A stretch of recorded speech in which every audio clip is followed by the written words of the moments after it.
Hi everyone. आज का ये वीडियो बहुत सारे कमेंट्स के ऊपर है, जिन कमेंट्स के ऊपर मैं कई बार रिप्लाई नहीं कर पाती हूँ क्योंकि उनके आंसर्स जो होते हैं वो काफ़ी ज़्यादा लंबे होते हैं और इतना लिख पाना पॉसिबल नहीं हो पाता है क्योंकि वो बहुत टाइम टेकिंग चीज़ होती है। तो मैंने सोचा क्यों ना एक ऐसा वीडियो बनाया जाए जिसमें आपके बहुत सारे क्वेश्चंस को, जो सिमिलर क्वेश्चंस हैं, उनको लेकर के मैं आपको इन सब चीज़ों के आंसर्स दूँ। और ये एक बहुत लॉन्ग पेंडिंग वीडियो था, तो आज मैं उन्हीं सब चीज़ों के बारे में बात करूँगी।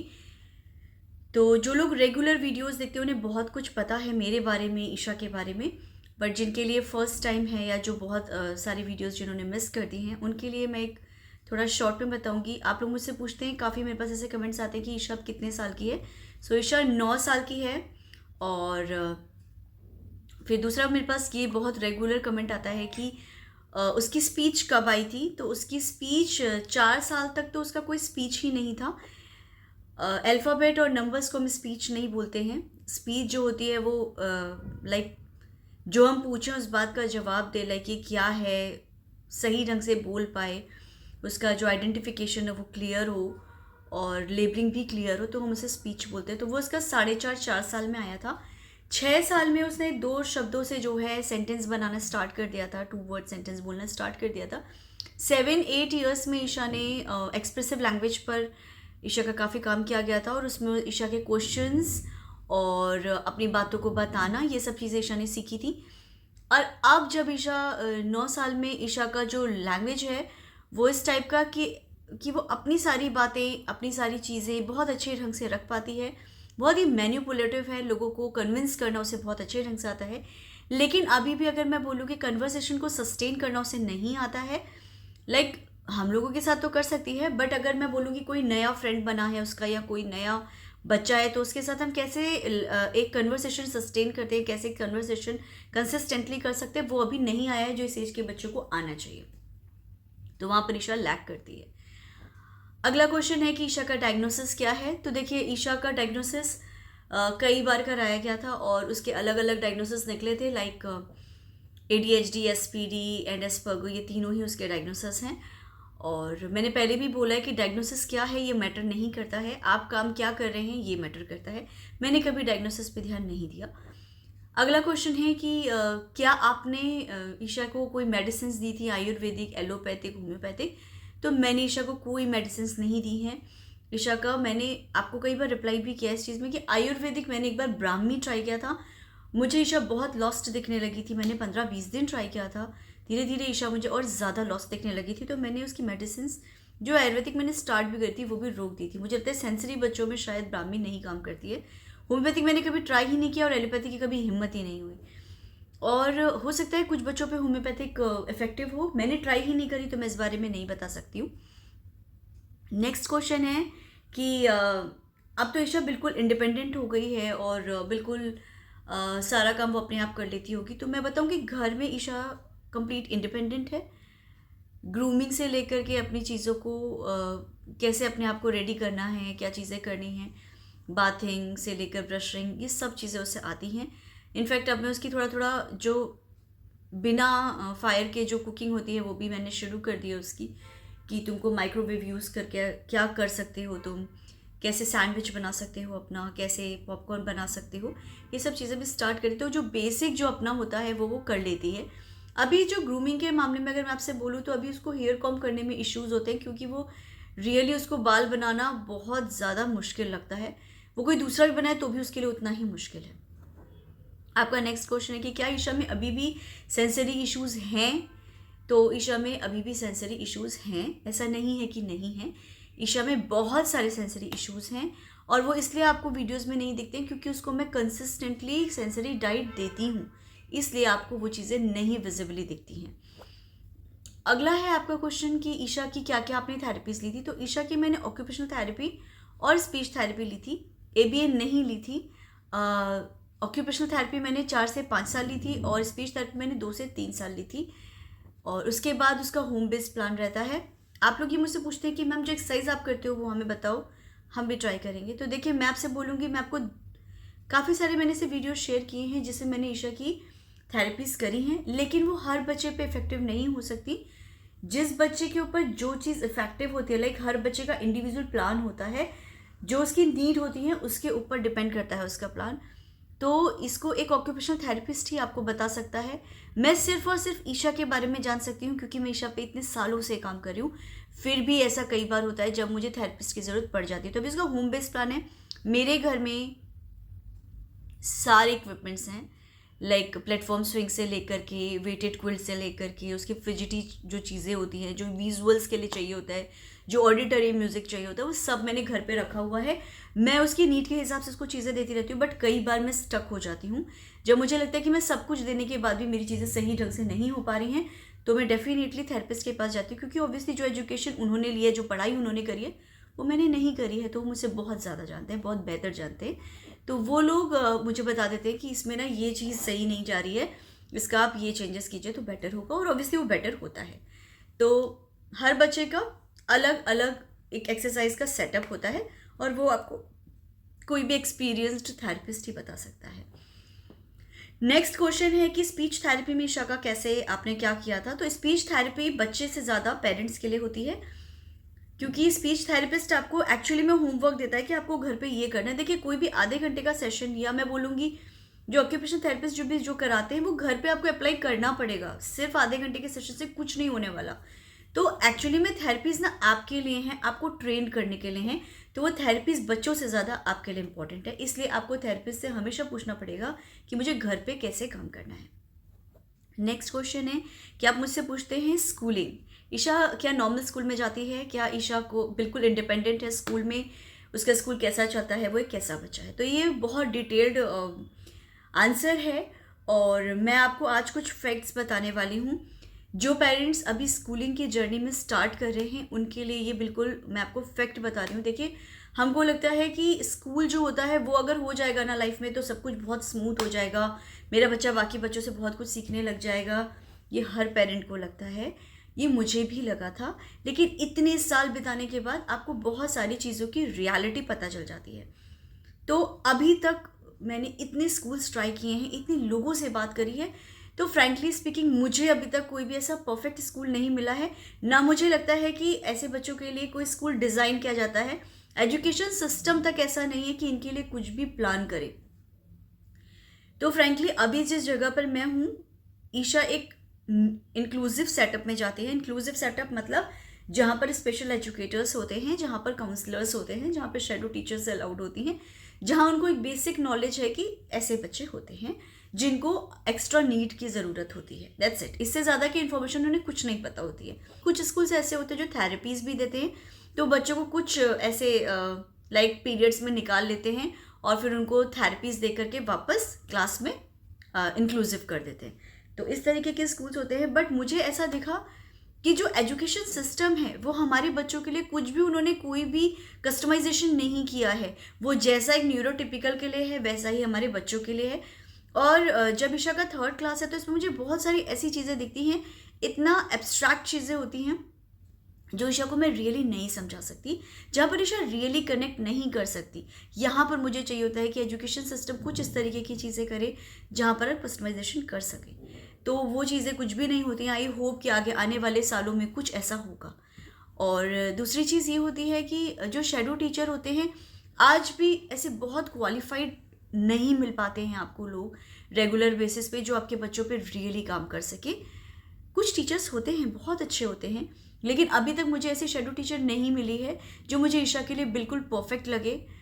शैडो टीचर्स बहुत सारी मिली, लेकिन उनका एक अपना माइंडसेट होता है कि लाइक बच्चों को ऐसे सिखाया जाता है। मैं एक टीचर हूँ, मैं न्यूरोटिपिकल बच्चों को जब सिखाती हूँ, आई नो कि हर बच्चा एक ट्रिक से नहीं सीख सकता है। अगर वो उस ट्रिक से नहीं सीख पा रहा है तो मैं ये नहीं बोलूँगी कि ये बच्चा सीख नहीं सकता, मैं ये सोचूंगी कि मैं सिखा क्यों नहीं पा रही हूँ, तो मुझे एक दूसरी ट्रिक लानी पड़ती है। मतलब आपको बच्चे के लेवल पे जाना पड़ेगा उसे सिखाने के लिए। तो ये जो चीज़ होती है ना टीचर में, मुझे ये चीज़ चाहिए। उसके लिए कोई स्पेशल एजुकेशन नहीं चाहिए, उसके लिए टीचर में टीचिंग की स्किल होनी चाहिए, जो मुझे आज भी मैं ढूंढ रही हूँ कि मुझे ईशा के साथ जो टीचर हायर करनी है शैडो के लिए, उस टीचर में स्किल होनी चाहिए कि वो उसके हिसाब से प्लान बना सके और वो रियली ब्रिज का काम कर सके। जब वो स्कूल में ईशा के साथ हो तो वो क्लास के इन्वायरमेंट और ईशा के बीच में एक ब्रिज का काम करे जहाँ पर ईशा बाकी लोगों से कनेक्ट कर पाए। अब मैं आती हूँ कि आप मुझसे बोलते हैं कि मैम आप शेडो टीचर क्यों नहीं बन जाती हैं। तो यहाँ जहाँ मैं रहती हूँ वहाँ पर ऐसे बहुत कम स्कूल हैं जहाँ पर शेडो टीचर्स अलाउड है, और उनमें भी मदर को अलाउ नहीं किया जाता है। मैंने बहुत जगह ट्राई किया है, मदर्स को नहीं अलाउ करते हैं। यहाँ पर उनकी कुछ ऐसी पॉलिसीज़ है कि आप शेडो टीचर ही रख सकते हैं। और तो मुझे ऐसा लगता है कि मैं उन चीज़ों पे एफर्ट क्यों डालूं जिन चीज़ों का मुझे कोई रिजल्ट नहीं मिलना है। तो आप मुझसे बोलते हैं कि फिर आपने क्या सोचा ईशा के बारे में। फ्रैंकली स्पीकिंग मैंने कुछ नहीं सोचा है इन सब चीज़ों के बारे में। रीज़न ये है कि जिन चीज़ों को मैं कंट्रोल ही नहीं कर सकती, मैं उनके बारे में क्या सोचूं। मैं कभी नहीं सोचती कि आज से 2 साल बाद क्या होगा, मैं सोचती हूँ आज और कल में क्या होगा। तो मेरे प्लान्स बहुत छोटे होते हैं और शॉर्ट गोल्स होते हैं कि मुझे ये अभी अचीव करना है। इतने सालों में मुझे ये पता चल गया है कि जो चीज़ें ईशा घर पे सीखती है वो चीज़ें वो बाहर नहीं सीख पाती है। जो चीज़ें ईशा मुझसे सीख पाती है, शायद मैं उसके साथ बहुत काम करती हूँ, बहुत सालों से काम कर रही हूँ, तो मुझे एग्जैक्टली पता है कि मुझे काम कैसे करना है। लेकिन किसी नए बंदे को करने के लिए उतना एफर्ट डालना, उतनी चीज़ें करना, अभी तक मुझे ऐसा नहीं मिला है। कुछ ऐसे टीचर्स मुझे मिले हैं जिन्होंने रियल ईशा पे काम किया है और बहुत इफेक्टिव देखा है, बट अभी तक स्कूल्स में अभी मैं स्ट्रगल कर रही हूँ। आप मुझसे सोचते फिर आपने क्या सोचा ईशा के बारे में, आप क्या करोगे आगे। देखिए, अभी एकेडमिक्स और इन सब चीज़ों के बारे से ज़्यादा मेरे लिए इंपॉर्टेंट ये है कि मैं ईशा को इंडिपेंडेंट कैसे बनाऊँ।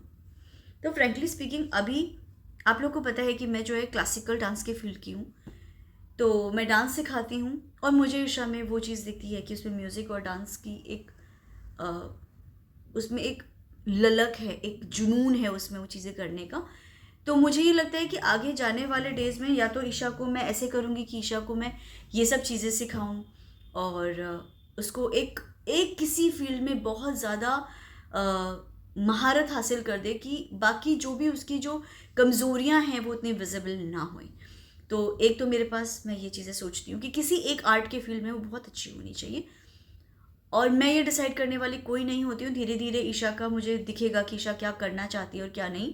जो वो करना चाहेगी वो करेगी। मैं कभी उसको किसी चीज़ के लिए नहीं करती हूँ। आज मुझे उसका म्यूज़िक और डांस में जुनून दिखता है, उसमें दिख रहा है, इसलिए वो सीखेगी। उसका कल को एकेडमिक्स में जुनून दिखेगा तो वो भी सीखेगी। इट डिपेंड्स कि ईशा क्या करना चाहती है लाइफ में।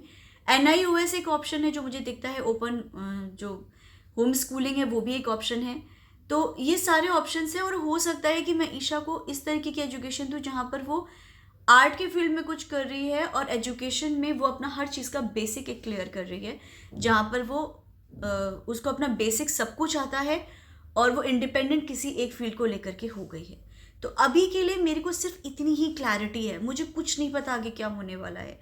मैं इतना सोच करके अपने आप को नहीं परेशान करना चाहती हूँ। मैं आज और कल के बारे में जानना चाहती हूँ क्योंकि ये चीज़ें मेरे कंट्रोल में हैं। मुझे नहीं पता कि आगे स्कूल में क्या होगा क्योंकि ये चीज़ें मेरे कंट्रोल में नहीं है। और मैंने ईशा के साथ ये चीज़ लर्न करी है कि जो चीज़ मेरे कंट्रोल में नहीं है मैं उसके बारे में सोचती ही नहीं हूँ। जो चीज़ मैं कंट्रोल कर सकती हूँ मैं उन सब चीज़ों के बारे में बहुत कुछ सोचती हूँ। तो ये है मेरा जो स्कूल को लेकर के, स्कूलिंग को लेकर के चीज़ें हैं वो इस तरीके की हैं।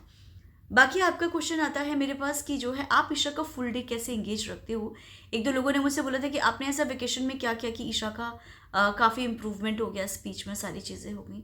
तो मैं आपको बताती हूँ कि ईशा का जो स्पीच है वो ऐसे इम्प्रूव होती है कि ईशा को मैं कभी स्पीच सिखानी है करके नहीं सिखाती हूँ। उसकी जो डिफरेंट एक्टिविटीज़ हैं उसमें स्पीच का क्या क्या लेवल रखूँगी इस तरीके से उसको स्पीच सिखाती हूँ।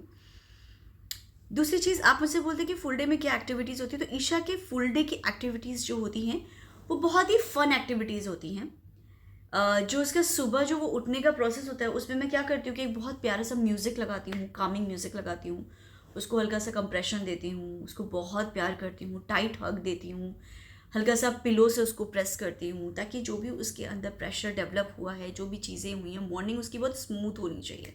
फिर उसके बाद मैं एक ब्लैक बोर्ड लेकर के आती हूँ, उसे बताती हूँ कि आज ये डेट है, आज ये मंथ है, ये डे है, आज का वेदर देखो क्या है, आज तुम्हें कैसा फील हो रहा है। उसका जो अवेयरनेस है ना कम्प्लीटली मॉर्निंग में वो सारी चीज़ें होती हैं। देन हम अपना डे हम दोनों मिलकर डिज़ाइन करते हैं, लाइक डिसाइड करते हैं कि हम क्या करेंगे आज के दिन। उसमें बहुत सारे गेम्स होते हैं और ब्रेन एक्सरसाइजेस होती हैं, ब्रेन जिम होता है, कंसंट्रेशन एक्सरसाइजेस होती हैं और एकेडमिक्स होता है। फुल डे एक्टिविटी में एक एक्टिविटी मेरे अकॉर्डिंग होती है और एक एक्टिविटी उसके अकॉर्डिंग होती है। उसकी एक्टिविटीज़ ये होती हैं कि मैं माइक में गाना गाऊंगी, मैं कथक का डांस करूंगी, और मैं जो है विच वन इज़ मिसिंग खेलूंगी, मैं ट्रैम्पोलिन करूंगी। तो जो उसकी एक्टिविटीज़ है वो बीच बीच में होती हैं, और मेरी जो एक्टिविटीज़ होती है, लाइक एक एक्टिविटी मेरी है कि लाइक अभी हम लोग क्या करेंगे, हम लोग सीखेंगे मनी का कॉन्सेप्ट। फिर नेक्स्ट एक्टिविटी होगी कि जहाँ पर हम करेंगे इंग्लिश का कॉम्प्रिहेंशन। फिर हम हिंदी में जो है राइटिंग करेंगे और रीडिंग करेंगे। तो इस तरीके की मेरी एक्टिविटीज़ होती है। फिर हम ऐसे गेम्स खेलते हैं जैसे कि सपोज डांस चल रहा है तो हम दोनों डांस कर रहे हैं एंड डांस स्टॉप हो गया तो वहीं पे स्टैचू बन जा रहे हैं। तो अगेन आप जो है ऑडिटरी और जो है अपने दिमाग को कंसंट्रेट और फोकस करके चीज़ें कर रहे हो और अपनी एक्टिविटीज़ को उस हिसाब से कंट्रोल कर रहे हो। तो ये मैं आपको एक एग्जांपल दे रही हूँ कि मैं इस तरीके की एक्टिविटीज़ को इन्वॉल्व करती हूँ। इस तरीके से मेरा फुल डे होता है। मैं कोशिश करती हूँ कि मैं ईशा को रोज़ एक नए वर्ड से इंट्रोड्यूस करूँ, जो वर्ड डिफ़िकल्ट होता है उसके डिक्शनरी में ऐड करूँ, और उस वर्ड को मैं कम से कम नए नए तरीके से 8-10 तरीके से उसको यूज़ करके बताऊँ कि आज हम ये वर्ड सीख रहे हैं, इस वर्ड का मतलब ये होता है, हम इसे ऐसे यूज़ करते हैं। तो जो भी एक्टिविटीज़ होती हैं काफ़ी वो एक्टिविटीज़ होती है जिसमें ईशा काफ़ी इंगेज रहती है। फिजिकल एक्टिविटीज़ भी रहती है, उसके स्पोर्ट्स सर भी आते हैं जो उसको 1 घंटा इंगेज करते हैं। बाकी उसका जो डांस म्यूज़िक होता है उसमें उसका काफ़ी इंगेजमेंट होता है। डांस और म्यूज़िक में मैंने जो नोटिस किया है कि जो म्यूज़िक है ना, लाइक जब वो सरगम गाती है, चीज़ें करती है, तो उसको मुंह खोलने में थोड़ा प्रॉब्लम होता है। वो बहुत वाइड मुंह नहीं खोलती है। तो आजकल मैंने उसका मुंह जब कराती हूँ ना तो वो मुझसे बोलती है मेरे को पेन हो जाता है। तो मुझे लगता है कि शायद इसकी ओरल सेंसरी की एक्सरसाइजेज हो रही हैं। हर चीज़ हम ना थेरेपी के थ्रू नहीं कर सकते हैं, तो हमें कुछ फिजिकल एक्टिविटीज़ से, चीज़ों से, डिफरेंट टाइप की एक्टिविटीज़ से भी उसको थेरेपी देनी होती है। तो मैं वो चीज़ों की भी कोशिश करती हूँ। ओवरऑल मैं चाहती हूँ कि ईशा का डेवलपमेंट ओवरऑल हो। सिर्फ एक चीज़ में बैठ करके पढ़ाना लिखाना नहीं करवा सकती मैं चाहती हूँ कि अगर आप मुझसे बोलो कि ईशा क्या बाहर जाके अपने आप चीज़ें कर सकती है, तो अभी नहीं कर सकती। आप मुझसे बोलते हो कि ईशा क्या अपने आप सारी चीज़ें करती है, तो जैसे मैं बताती हूँ कि मैं अगर फूड कोर्ट गई हूँ, मैंने उसे पैसे दे दिए, तो वो अपना ऑर्डर खुद दे के आ जाएगी। इतनी कैपेबल है कि उसे जो चाहिए वहाँ जाके काउंटर में जाके मुझसे बोल देगी, उनको पैसे दे देगी। उनसे वापस पैसे लेने ये अभी कॉन्सेप्ट उसे नहीं आता है। Same with the grocery shop, कि मैं अगर ग्रॉसरी में शॉप के बाहर खड़ी हूँ, बोलूँगी ईशा ये सामान लेकर आ जाए, तो जाएगी, सामान ले लेगी, पैसा दे देगी और आ जाएगी सामान लेकर के। बाद में पैसे वापस मुझे लेने के लिए जाना पड़ता है। यहाँ पे वो स्ट्रगल करती है, मतलब अभी फुल टास्क नहीं कर पाती है। और मैं आपको बता दूँ, ईशा कुछ चीज़ों को बिल्कुल लिटरली लेती है। मतलब कि जैसे मैं कुछ भी बोलूँगी तो वो उस चीज़ को बिल्कुल वैसे ही सोच करके करेगी। जैसे कि मैंने उसे पहले घर में सिखाया कि ईशा, जब हम ट्रैफिक में चलते हैं, जब कार होती है तो हम जाते हैं, हम देखते हैं राइट देन लेफ्ट। अगर कोई कार आ रही होती है तो हम करते हैं स्टॉप, अगर कार नहीं होती है तो हम करते हैं क्रॉस। तो एक दिन हम पार्किंग में थे और कार चल रही थी, और मैंने कहा देखो ईशा, राइट देखा, लेफ्ट देखा, कार आ रही है।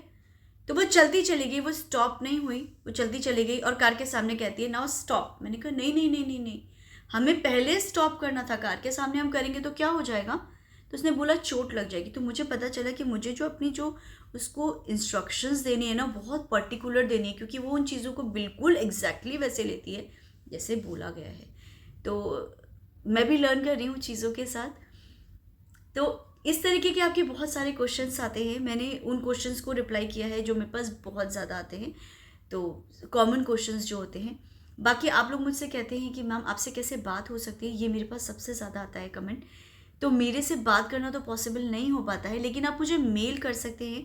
जो भी लोग मुझसे बात बोलते हैं, मैं हमेशा बोलती हूँ कि मेरा मेल ID आप इसमें मेल कर दीजिए।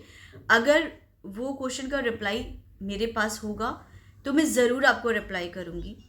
और बहुत सारे लोगों को मैंने रिप्लाई भी किया हुआ है कि जब आप लोग मुझसे कुछ क्वेश्चंस पूछते हैं, और कई बार चीज़ें मिस भी हो जाती हैं मुझसे, ऐसा नहीं है, कई बार मैं नहीं कर पाती हूँ आप लोग के रिप्लाई, बट मैं अपना बेस्ट ट्राई करती हूँ कि मैं आपके मेल्स का रिप्लाई करूँ। तो इस तरीके से आप मेरे साथ कनेक्ट कर सकते हैं मेल ID के थ्रू, और जो भी आपको जो लगता है कि मैं आपको बता सकती हूँ, आपके साथ अपनी चीज़ें शेयर कर सकती हूँ, तो डेफिनेटली आप मुझे अगर मेल करेंगे तो मैं उसमें ट्राई करूँगी कि आपकी उन चीज़ों के बारे में मैं आपको बताऊँ जो मेरा एक्सपीरियंस है उसके अकॉर्डिंग। तो आई होप आज मैंने आपके साथ जो भी बातें शेयर करी हैं वो कहीं ना कहीं आपको किसी ना किसी तरीके से हेल्प करें। आज के लिए इतना, हम फिर मिलेंगे, बाय।